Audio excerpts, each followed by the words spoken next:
How do you feel about your Bruins and their chances of going on another run? Well, before it all ended, they were looking really good. Their momentum and, leading the league in points and seemed like everything was right on track for them to have a really nice run. So hopefully things continue for them. They got a really good team. They got great character, great leadership. The veterans on that team, really know how to win and lead by example. And excited about watching them. Seems like they feel pretty good about everything. Their camp here heard a little bit about how everything was going, and they're excited about going to Toronto. And I'm excited to watch because they were really set up to have a really nice run. So I hope that continues. It's a little frustrating that they were, first overall, and it seems like nobody was going to catch them. Now they got to play, a little round robin to see their seeding. Hopefully they're able to do well in the seeding and still have the first place and have home ice, or not home ice, but when they reseed after the first round and all that stuff, it's an advantage to have number one seed. So hopefully that happens for them. They've made some comments, Ray, about that play-in, the round robin, and they said, we're not really – I think the comments were we're not really taking it that serious. We just want to get our legs underneath us. How do you think they'll actually approach it? I know you've mentioned the leadership and how they know how to win, but do you think they're going to be really on the grind here for this round robin, or they just want to get ready to go and be ready once the playoffs start? I think they're going to be if I know those guys, they're going to want the number one seed, and they're going to go hard. I just watched some of the exhibition games this week, and I couldn't believe the pace and the intensity of the exhibition games. So, I'm anxious to watch the game tonight and see how they look and how they go about it. But knowing them, they might be saying one thing, but they're thinking something else, and that's the number one seed I'm sure they want. Ray, you talked about, especially with the Bruins, veteran leadership, character, especially with the league trending more in the younger direction, the young skill up and coming, which is on display every night with every organization. How important to you still is that, guys who have been there, the experience, the leadership and character in the dressing room to maybe help those young guys along? Well, they're pretty much the same club they were last year, so I think everybody that's on that team was around last year, and they had a nice run, and, it was very frustrating, losing Game 7 in your building. And for those guys, it's, some teams you think might have came out after a little Stanley Cup loss like they did, or with maybe a so-so season.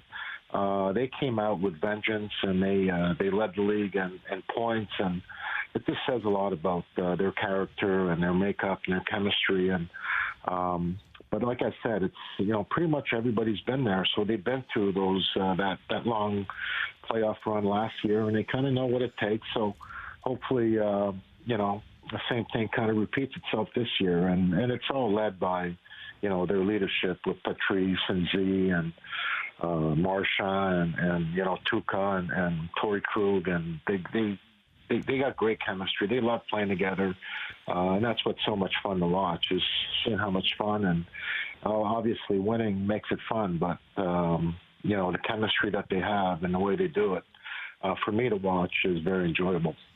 With Hockey Hall of Famer Ray Bourque, you mentioned Zdeno Chara, and over the history of a long-standing organization, it always feels like they're known, every organization is kind of known for one position, right? It's like they've got great centers historically, or great goalies.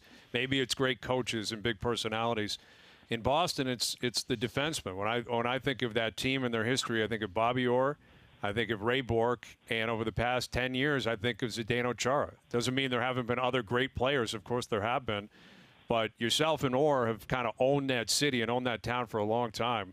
Does it feel like Chara has kind of joined the two of you? Is he in that group with you in terms of just long-standing, dominant defensemen that the city of Boston just rallies around and loves so much?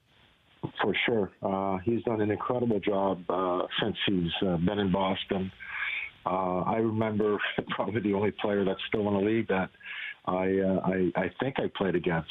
But you see his beginnings and how much he worked on his game and how far he's come since his his rookie year or first going through the American League and then making it in the NHL and just progressing and making himself the player that he became.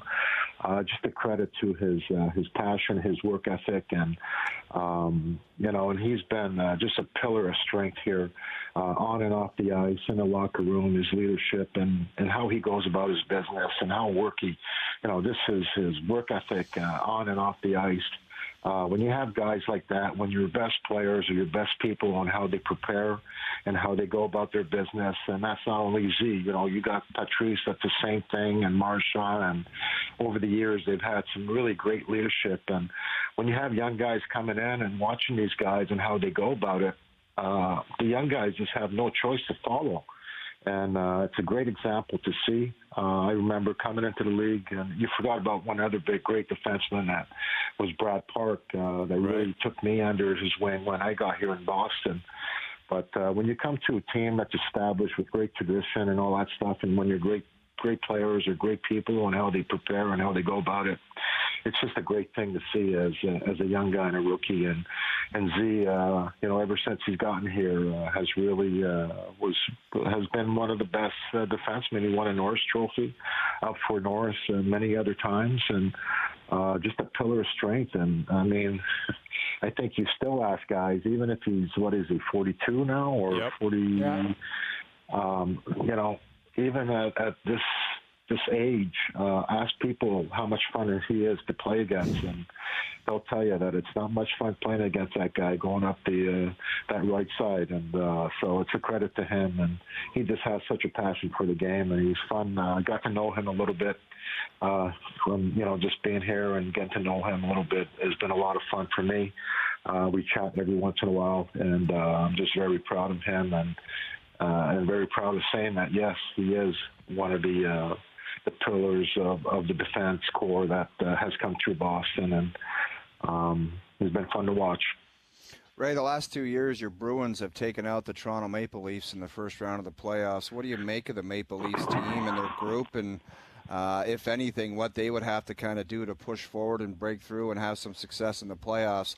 Not that you want to see it against your Bruins, but just what do you make of the group in general? I tell you, they've come so close, and I'll go to the crushing loss in the seventh game where they were up by, was it 3 goals? Yeah, I don't know if we wanted to talk about that. Yeah, we don't need that kind of commentary. Right? I was at the game, and I've got to admit that I left and I watched the last 5 minutes at home, and I could not believe what happened.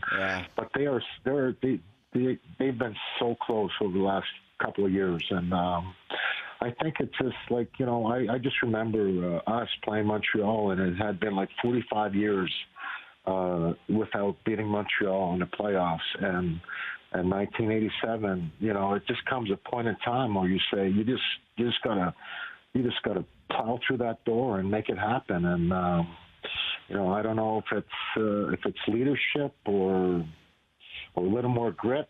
But they are very close, and they're a scary team. I would not want to play them again this year. And, last year was just, we things kind of fell right, where, yes, we played Toronto, but then you're thinking you get through Toronto, you're going to have to play Tampa Bay.